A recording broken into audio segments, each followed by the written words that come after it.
Find those two missing climbers on Mount Hood. And a new Pentagon report says that sectarian violence spiked 22% over the past 3 months. Iraqi civilians apparently suffering most of the casualties. John?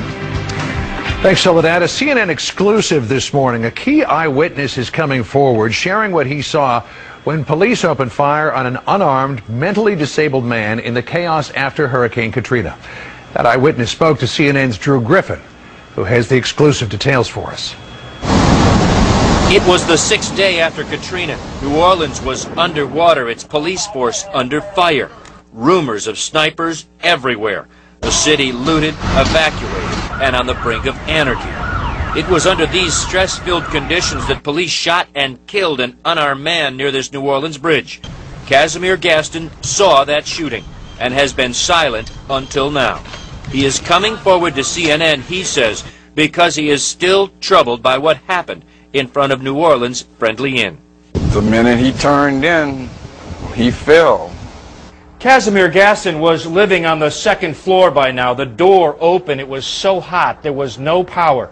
When he woke up, he says he came out onto this balcony and witnessed right out on the street a firing squad of police gunning down an unarmed running man. With all motion moving and just... And then how did he fall? He just fell like he was collapsing, like he was collapsing. Like something had just like wiped him out. You didn't see any gun on him? I didn't see any on him. The family says Ronald Madison and his brother were running away from a police shootout with other people on the nearby bridge. This autopsy report, verified by the New Orleans coroner, shows Ronald Madison was hit 7 times, 2 wounds in his shoulder, 5 in the back. No weapon was found on the body of the mentally retarded man. A police sergeant did testify in a preliminary hearing that Ronald Madison, quote, turned, reached in his waistband, and turned on the officers before they opened fire. Not so, says Gaston. Hands out? Hands out, full speed. Did you see anything in his hands? No. The only guns he saw were in the hands of the police.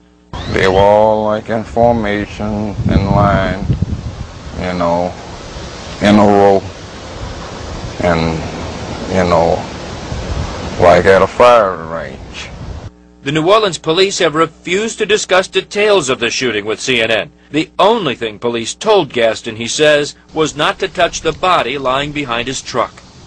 He was laying like, probably his body was stretched out about this close to the bumper. This photo was taken by a newspaper photographer that day. On the right, you can see a damaged red taillight. It matches up perfectly with Gaston's pickup truck a full year later. On the truck, you can also see the marks of what Gaston says police told him were gunshots. They notified me that I had 2 bullet holes to the passenger side. The investigation into Ronald Madison's death is now in the hands of a New Orleans grand jury. Gaston, now living in Dallas, says he is willing to come forward and finally tell what he saw that day, if anyone in this city is now willing to listen. Drew Griffin, CNN, New Orleans.